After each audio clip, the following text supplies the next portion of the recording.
हर्षित landmark, सपनों का घर जैसा आप चाहते हैं हम बनाते हैं। 1, 2 एवं 3 BHK ready position flats. Call 9827321321। हम हैं सिंघानिया बिल्डकॉन।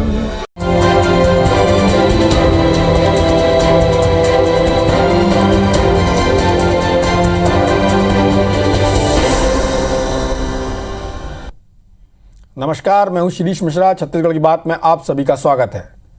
पिछले 48 घंटों से रुक रुक कर हो रही बारिश ने रायपुर समेत पूरे छत्तीसगढ़ को अस्त व्यस्त कर दिया है। सड़कों पर सैलाब, गलियों में पानी, कई जगह तो घरों में भी घुस गया है पानी। और थोड़ा बहुत नहीं, कहीं घुटने भर तो कहीं 4 फुट से ज़्यादा। अब बारिश पर किसी का वश नहीं है, लेकिन इससे निपटने के लिए क्या इंतजाम किया गया था? रायपुर में क्यों नालियों और गलियों का पानी घरों में घुसा? क्यों हर साल होने वाली पानी निकासी की समस्या को अभी तक दूर नहीं किया गया? आखिर क्यों बारिश में शहर की नालियां उल्टी दिशा में बहने लगती हैं? और कौन है इस अव्यवस्था का जिम्मेदार? तमाम सवालों के जवाब लेंगे, लेकिन उससे पहले देखते हैं एक रिपोर्ट।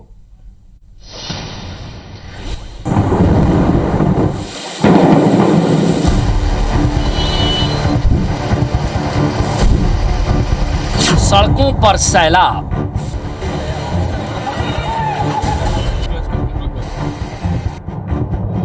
घरों में नाले का पानी,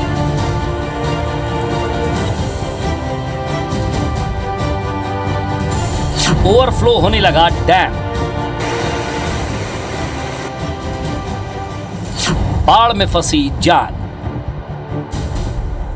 छत्तीसगढ़ में पिछले 4 दिनों से लगातार जारी बारिश सब कुछ बहा ले जाने पर आमादा है। कई जिलों के नदी नाले उफान पर हैं, हाईवे बंद है।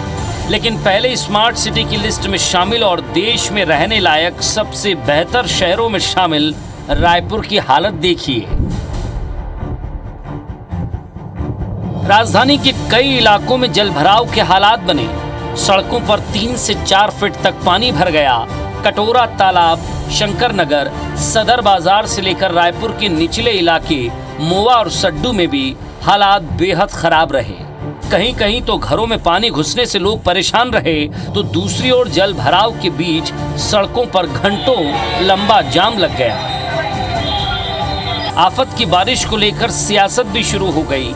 जल भराव से नाखुश बीजेपी पार्षद दल गुरुवार को नगर निगम मुख्यालय का घेराव करेंगे। बीजेपी आरोप लगा रही है कि जल भराव को लेकर सरकार बिल्कुल भी गंभीर नहीं है। आपदा प्रबंधन के पैसे दूसरे मद में खर्च किए जा रहे हैं। वहीं सरकार बारिश और बाढ़ की स्थिति को देखते हुए सभी कलेक्टरों को अलर्ट रहने के निर्देश दे रही है। ये रायपुर शहर पूरी तरह अस्त व्यस्त हो गया है और पूरे छत्तीसगढ़ में भी बाढ़ की स्थिति से निपटने के लिए कहीं कोई सरकार की ना सोच है, ना नीति है, ना नियत है। आप बड़ी खुशी से अपने खेतों में जाके पानी रोकने का काम कर रहे हैं। कुछ जगह बाढ़ की स्थिति की सूचना है और जहां रेस्क्यू करना पड़ेगा वहां पूरे हमारे अधिकारी उसमें देख रहे हैं। रायपुर के बाहर तो स्थिति और भी गंभीर है। गरियाबंद में भारी बारिश के बाद बने बाढ़ के हालातों के बीच अलग अलग जगहों पर 10 लोगों के फंस जाने की खबर है। जिला प्रशासन और SDRF की टीमें मिलकर रेस्क्यू ऑपरेशन चला रही हैं। महासमुंद में पिछले 24 घंटों से हो रही बारिश से जिले में कई मार्ग बंद हो गए हैं, तो वहीं गरियाबंद से भारी बारिश के बाद सिकासेर के 17 गेट खोले गए, जिसमें लगभग 2000 क्यूसेक पानी लगातार छोड़ा गया। इलाके में कई गांव जलमग्न हो गए। धमतरी में भी पिछले 6 घंटे से भारी बारिश हो रही है, जिससे कई इलाकों और निचली बस्तियों में पानी भर गया है। तो वहीं राजिम के 20 फीट ऊंचाई पर बना कुलेश्वरनाथ मंदिर 8 फीट तक पानी में डूब चुका है। मौसम विभाग ने अगले 24 घंटे के लिए जो पूर्वानुमान जारी किया है, उसके मुताबिक बुधवार को भी कई जिलों में बारिश होगी। कुल मिलाकर पिछले 4 दिनों से हो रही बारिश ने किसानों की चिंताएं तो दूर की है, लेकिन पानी ने सिस्टम की पोल जरूर खोल दी है। रायपुर से स्टार जैन के साथ ब्यूरो रिपोर्ट, IBC 24। तो बारिश ने सिस्टम की पोल खोल दी है। राजधानी रायपुर है और कांग्रेस की सरकार प्रदेश में भी है, ज़िले में भी है और शहर में भी है, गांव में भी है, सब जगह कांग्रेस की सरकार है। स्मार्ट सिटी की बात की जाती है, रायपुर राजधानी है और स्मार्ट सिटी में तरह तरह के फंड आते हैं और उन फंडों का किस तरह से उपयोग होता है, उसका उपयोग होता है सही मद में या नहीं होता है, और शहर हर बार इस तरह से क्यों पानी पानी हो जाता है, लोगों के घरों में इतना पानी भर जाता है। जो निचले इलाके वहाँ की बात तो छोड़ दीजिए, जी रोड जो पुरानी जी रोड है, गौरव पथ है, वहाँ पर जो स्थिति है देखने लायक है, और पंडरी के आसपास देखने की स्थिति रहती है। जल विहार क्षेत्र है, बहुत सारे क्षेत्र है रायपुर के ऐसे जो पूरी तरह से जलमग्न हो जाते हैं, और उसके बाद जो स्थिति बनती है पूरे शहर में ट्रैफिक की और बाकी चीज़ों की, तो जीना बहुत दूभर हो जाता है। सारे मुद्दों पर हम चर्चा करेंगे कि गाँव की क्या स्थिति है, गाँव किस तरह से टापू बन चुके हैं। हमारे साथ दो खास मेहमान हैं, भारतीय जनता पार्टी से संजय श्रीवास्तव जी हैं जो नगर निगम के सभापति भी रह चुके हैं और लंबे समय तक नगर निगम की राजनीति, आरडीए की राजनीति में सक्रिय रहे हैं।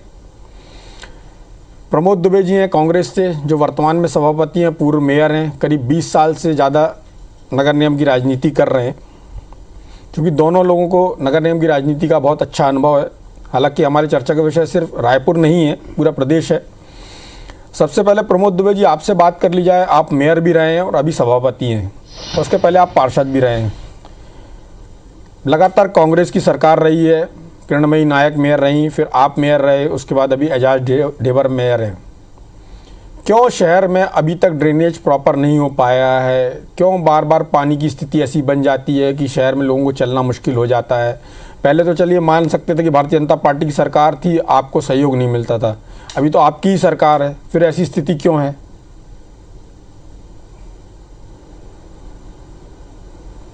नहीं डॉक्टर श्रीज जी, 20 साल हो गए छत्तीसगढ़ को बने और 15 साल भारतीय जनता पार्टी की सरकार रही।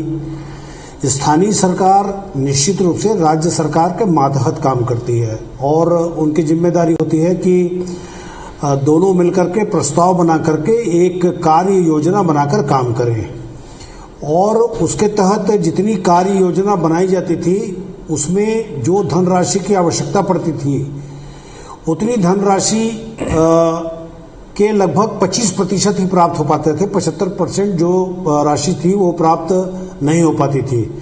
और उसके अलावा अगर रायपुर शहर की बात करें तो रोड डेवलपमेंट कॉरपोरेशन ने भी यहाँ काम किया, जो भी 170 करोड़ के रोड बना रही है, स्मार्ट रोड, वो एक्सप्रेस वे। हमने प्रस्ताव दिया था कि उसके दोनों तरफ रोड डेवलपमेंट कॉरपोरेशन को बड़े नाले बनाना चाहिए और उसको छोकरा नाला में जाकर के प्रवाहित करना चाहिए, जिससे शंकर नगर क्षेत्र, पंडरी क्षेत्र से लेकर के इन लगभग 7-8 वार्डों का पानी है वो बड़े नालों में चला जाए। ये हमने पहले प्रस्ताव में दिया था। नेशनल हाईवे जो तेली बांधा से शुरू होकर के टाटीबंध तक जाती है उसका रोड लेवल काफी ऊपर है और लगभग 12 से 15 वार्डों के जो पानी है वो चिंगरी नाला होते हुए खारून नदी में बहती है। तो उसके लिए भी हमने प्रस्ताव दिया था कि इसमें पूरी कार्य योजना बनाने के लिए लगभग 350 से 400 करोड़ रुपए की आवश्यकता पड़ेगी। लेकिन इस बीच में जो और भी छोटे छोटे नाले होते थे जहां बस्तियों के अंदर ज्यादा जल भराव होता था, जैसे मैं अगर बात करूं तो छत्तीसगढ़ नगर के नाले बने, रामनगर के नाले बने, अमलीडी के नाले बने, कटोरा तालाब में नाले बने, राजेंद्र नगर में नाले बने, प्रमोद जी, कोटा में नाले प्रमोद बने। जी, इस प्रकार से पिछले अगर सालों की बात प्रमोद जी, लगभग जी आपने क्या प्रस्ताव दिया, क्या बनना चाहिए था, क्या बना, उस पे नहीं जाता हूं।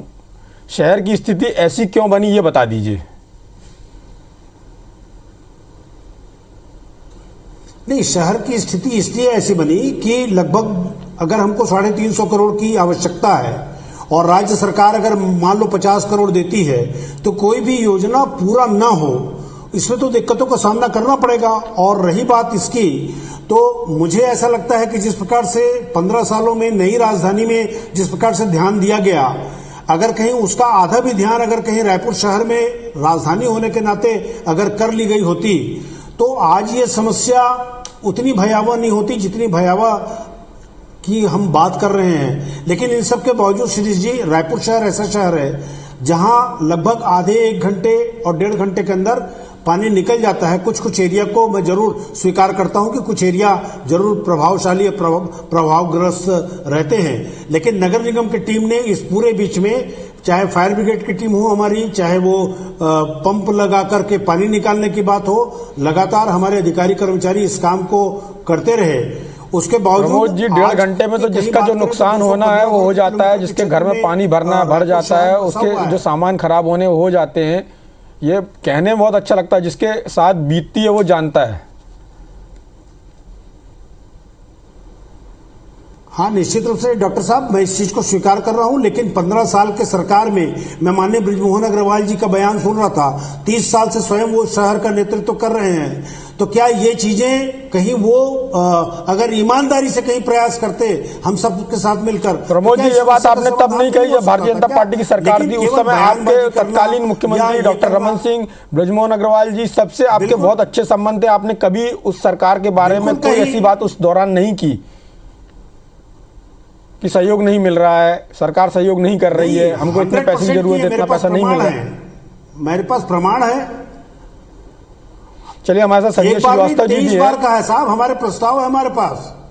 प्रस्ताव की बात नहीं, आपने मीडिया में कभी ये बात नहीं कही कि सरकार हमको सहयोग नहीं कर रही है, जितना पैसा नया रायपुर में लगना चाहिए उसका आधा रायपुर में लग जाता है। ये बात भी कभी नहीं कही गई। ये आपकी पार्टी के दूसरे नेता कहते रहे, पर एज ए मेयर आपने कभी नहीं कहा। नहीं, देखिए ये बातें नहीं, जब आवश्यकता पड़ती थी, जहां कहने की आवश्यकता पड़ती थी वहां मैंने जरूर कहा, प्रशासनिक लेवल पर कहा, जहां कहने की आवश्यकता थी, जहां सुनवाई हो सकती थी वहां मैंने जरूर कहा इन बातों को। इसको सार्वजनिक रूप से बयानबाजी करना, उसके बजाय निराकरण करना, ये हमारा पहले उद्देश्य रहता था। इस शहर में कोई लड़ाई झगड़ा करने के लिए हम नहीं आए थे। हम इस शहर के लोगों का कैसा भला हो सके, और हमने काम किया है आपके सामने में, ईमानदारी से काम किया, और हमने पूरा प्रस्ताव बनाकर, मेरे पास अभी भी कॉपी मौजूद है, मैं प्रमाण के तौर पर आपके सामने में पटल पर भी रख सकता हूं। लेकिन जो उचित मंच हो सकता है वहां हमने बातें कही थी, और बार बार इसके निराकरण की बात मैंने आग्रहपूर्वक, एक माननीय मुख्यमंत्री जी हो, चाहे बृजमोहन अग्रवाल जी हो, शहर में 2 कद्दावर मंत्री थे, क्या उनके नजरों में ये चीजें नहीं थी? ठीक है, मेरी नजरों में कहीं चूक हो गई होगी, तो क्या 3 साल से तो आपकी सरकार है राज्य में, भूपेश बघेल जी मुख्यमंत्री हैं, अब तो सब लोग आपके हैं, अब क्या दिक्कत है सर? उसके बावजूद सर मैं कह तो रहा हूं चिंगरी नाला का काम शुरू हो चुका है, बड़े बड़े जो नाले हैं उनका काम शुरू हो चुका है। संजय जी के पास जाना चाहूंगा। संजय जी, आपकी सरकार जो रही है भारतीय जनता पार्टी की 15 साल, उस पर सीधा आरोप लगा रहे प्रमोद दुबे जी कि उसने उतना सहयोग नहीं किया, उन्होंने जो योजनाएं बनाई, जो प्रस्ताव दिए, उस पर काम नहीं हुआ, और जितना पैसा आपने नए रायपुर में लगाया उसका आधा भी यदि रायपुर में लगा देते तो ये समस्या नहीं आती।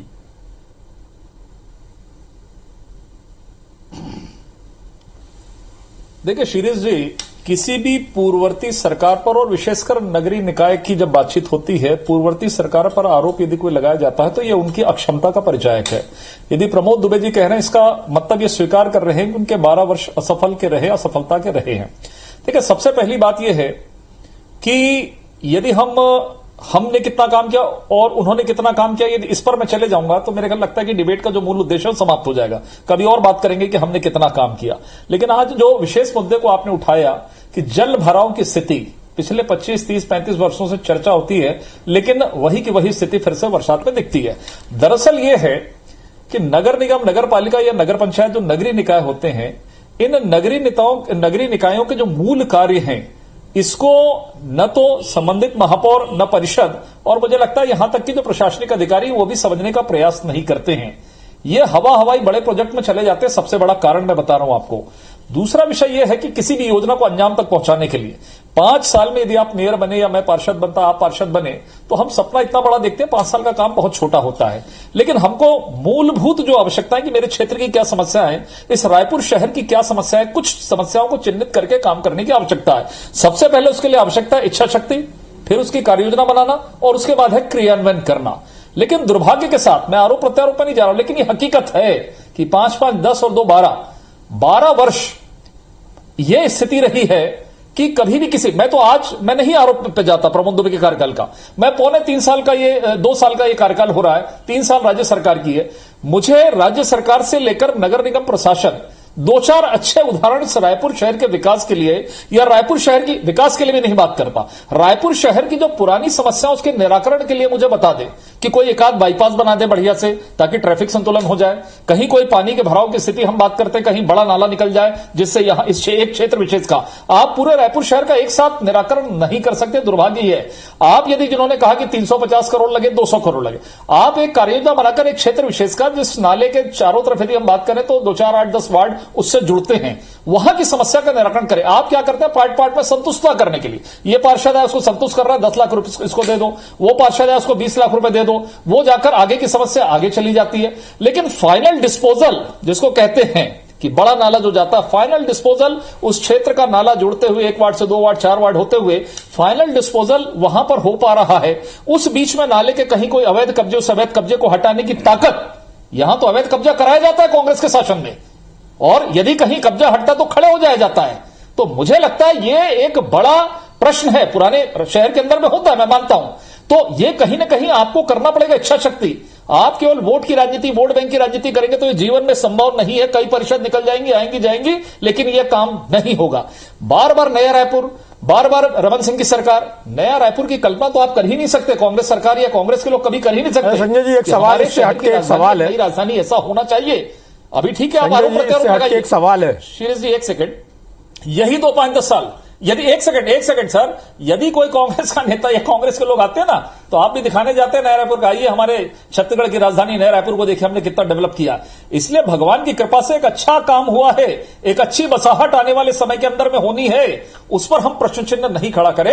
बसाहट पे समय लगता है। आज मंत्रालय है ना, सुविधायुक्त मंत्रालय है, संचालय है, आप यहां पर करते तो जाम की स्थिति नहीं बनती क्या? ये यहां पर डीके अस्पताल के अंदर में मंत्रालय चलता था, बहुत अच्छी स्थिति थी क्या? आज विधानसभा का निर्माण क्यों आप कर रहे हैं ना, कहीं दिक्कत है शहर के अंदर में। इसलिए उस पर राजनीति मत करिए, कार्य योजना बनाइए और क्रियान्वयन करिए। बहुत बड़े प्रोजेक्ट मत लीजिए विज्ञापन के तौर पर, हम ये करेंगे वो करेंगे। एक चलती हुई सड़क को शिरीष जी, बड़ा आश्चर्य है, जिसको सुप्रीम कोर्ट ने, एक सेकंड, सुप्रीम कोर्ट में जिसमें अभी गाइडलाइन दी है कि जाइए महापौर और जाइए संबंधित अधिकारी, आम जनता से बात करिए। चलती सड़क को, एक अच्छा बाईपास बूढ़ा तालाब के बाजू से निकलता था जिसमें ट्रैफिक कंट्रोल होता था, उसको बंद कर दिया गया चौक सौंदर्यीकरण, लाइट लगाने के लिए।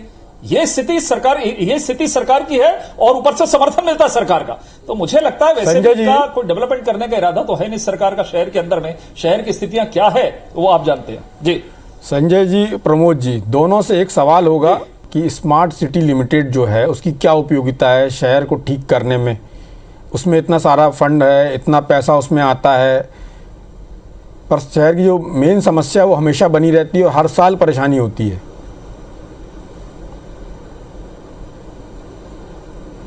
प्रमोद जी। जी डॉक्टर साहब, सबसे पहले तो मैं इसमें एकदम स्पष्ट करना चाहूँगा कि स्मार्ट सिटी की जो अवधारणा हुई है उसके तहत एसपीवी बना हुआ है, स्पेशल पर्पस व्हीकल, जिसमें मुख्य सचिव की अध्यक्षता में बैठक होती है और माननीय सांसद जी के प्रस्ताव और जनप्रतिनिधियों के प्रस्ताव के ऊपर बोर्ड ऑफ डायरेक्टर जितने होते हैं, एसपी, कलेक्टर, जो सचिव होते हैं, वो सारे मिलकर एक पूरी कार्य योजना बनाकर इसके लिए आने वाले दिनों में क्या काम करना है उसको निर्धारित करते हैं और उसी के अनुसार उसकी उपयोगिता के बारे में पूछा बस एक लाइन में है, क्या कार्य योजना बनाई गई है उसके अनुसार मैं बता दिया ना आपको। उसमें जो प्राथमिकताएं तय होती है उस बोर्ड ऑफ डायरेक्टर की बैठक में, उसमें चाहे वो नाली बनाने की बात हो, चाहे गार्डन बनाने की बात हो, चाहे वो तालाब बनाने की बात हो, ये पूरी कार्य योजना बनाई जाती है। उसके अनुसार जो प्राथमिकताएं होती है उसके अनुसार काम किए जाते हैं। लेकिन डॉक्टर साहब, मुझे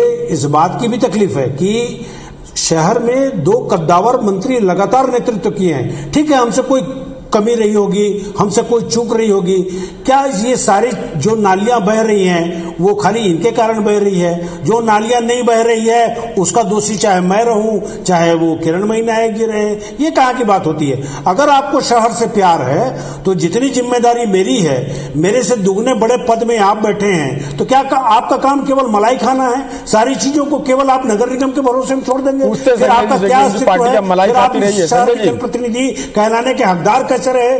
जब आप जब बड़े पदों पर जो लोग बैठे रहते हैं, क्या उनकी जिम्मेदारी नहीं है ये? दो कद्दावर मंत्री हैं जिन्होंने स्काई वॉक बनाया, क्या उन्होंने उनकी ये सोच नहीं रही होगी कि हम इस शहर के लिए भी कुछ करें? पर प्रमोद जी, आपके दिमाग में अभी भी वो दोनों लोग मंत्री हैं। शिरीष जी, सबसे पहले तो प्रमोद नहीं, मुझे ऐसा लगता है, देखिए, ऐसा सामान्य बात कर रहा हूँ डॉक्टर साहब, एक शहर से प्यार करने की बात कर रहा हूँ, एक शहर में जहाँ आप पैदा हुए हो वहाँ आपके कर्तव्यों की बात कर रहा हूँ। सबको सामने आकर बात करना चाहिए, सबको सामने। मैं तो प्रमोद जी पूरे प्रदेश की बात कर रहा हूँ। धमतरी की हालत देख लीजिए, गरियाबंद की हालत देख लीजिए, राजिम की हालत देख लीजिए। सब जगह आपकी सरकार है, सब जगह आपके प्रतिनिधि है, चाहे वो जिला की सरकार हो, चाहे शहर की सरकार हो, चाहे गाँव की सरकार हो, सब जगह कांग्रेस है। साहब इस भीषण बारिश में केवल यहाँ की नहीं, गुजरात की भी हालत बहुत चिंताजनक है। मुझे मालूम था आप गुजरात जरूर जाएंगे, क्योंकि वहाँ भारतीय जनता पार्टी की सरकार है। तो जहाँ भी बारिश होगी, नहीं, देखिए ऐसा है, श्री जी, प्रमोद दुबे जी सभापति हैं, प्रमोद दुबे जी महापौर हैं, और मुझे लगता है सिटिंग सभापति हैं, और सभापति या पूर्व महापौर की क्या दिशा होनी चाहिए वर्तमान में, उस पर उनको फोकस करके बातचीत करना चाहिए, है ना।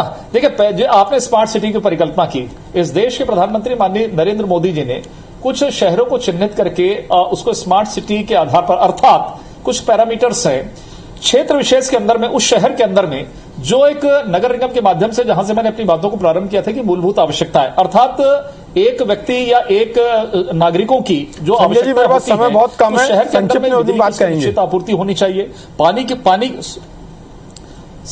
और नहीं, संक्षिप्त में सर, ये विषय संक्षिप्त का नहीं था, लेकिन मुझे ऐसा लगता है आरोप प्रत्यारोप का विषय भी नहीं था, लेकिन हाँ, इस सरकार के पास में 1 रुपए का फंड नहीं है, ये कुछ नहीं कर सकते, इनकी कोई कार्य योजना नहीं है। दूसरा, स्मार्ट सिटी का भी दुरुपयोग हो रहा है, आज कह रहा हूं, साल भर 2 साल बाद एक बार चर्चा करेंगे। तो स्मार्ट सिटी की परिकल्पना में जो कह रहा था, जो आपने समय के कारण कहा, बिजली आपूर्ति, यातायात व्यवस्था, पानी की आपूर्ति, गर्मी में पूरा पानी मिले, इस तरह एक मूलभूत आवश्यकताएं तो क्षेत्र के अंदर में, शहर के अंदर में पर्याप्त मात्रा में मिले, ये कल्पना ही नहीं समझ पा रहे हैं। ये तो चौकों को सजाने चले गए, ये रास्ता बंद कर रहे हैं, सप्रे स्कूल की जमीन को लेकर वहां पर झूला लगा रहे हैं, ये स्थिति इनकी है। अर्थात स्मार्ट सिटी के अंदर में भी आपको योजना बनाना है, और मूलभूत आवश्यकता, अरे पैरामीटर्स पढ़ लीजिए भाई, ये परिषद जो है, महापौर सभापति बैठ जाएं कि बिजली पानी की आपूर्ति चाहिए कि नहीं, वहां पे परिवहन की आवश्यकता चाहिए कि नहीं, सिक्योरिटी चाहिए, अपशिष्ट प्रबंधन जो सॉलिड वेस्ट होता है वो पर्याप्त मात्रा में हो। और अभी स्मार्ट सिटी में क्षेत्र विशेष को लेकर वहां पर काम हो रहा है, लेकिन वहां पर भी ये मूलभूत आवश्यकताओं पर ध्यान नहीं दिया जा रहा है। वहां चौकों का सौंदर्यीकरण हो रहा है, वहां डस्टबिन है जो जमीन के अंदर चले गए हैं, तमाम प्रकार के भ्रष्टाचार। आज मैं ये विषय में संजय जी, चाहे आपकी सरकार रही हो, चाहे अभी कांग्रेस की सरकार हो, आम धारणा यह है कि नगर निगम की जो सरकार होती है उसमें वही काम किए जाते हैं जिसमें नेताओं को फायदा होता है। जनता के बीच में भी आम धारणा है, जब चुनाव का वक्त आता है तब लोग कम खराब व्यक्ति को चुनते हैं, ये भी एक सच है। और हमेशा लोगों के मन में ये रहता है कि ये काम नहीं होना चाहिए था, जो काम नहीं होना चाहिए था वो काम जरूर होता है, और जो काम होना चाहिए था वो जरूर नहीं होता है। ये आपकी चाहे भारतीय जनता पार्टी की सरकार रही हो, चाहे कांग्रेस सरकार रही हो, ये आमतौर पर देखा जाता है। आम धारणा भी लोगों में है कि नेता सुनते नहीं है, उनकी प्राथमिकताओं पर ध्यान नहीं देते हैं। उसके बाद डिबेट में नेता लोग एक दूसरे पर आरोप लगाते हैं। खैर, जनता बहुत अच्छे से देख रही है किसकी सरकार में काम हो रहा है और कौन काम कर रहा है, और जनता समय आने पर इसका इलाज जरूर करेगी, इसका जवाब जरूर देगी। इस चर्चा में भाग लेने के लिए आप दोनों का बहुत बहुत धन्यवाद। नमस्कार।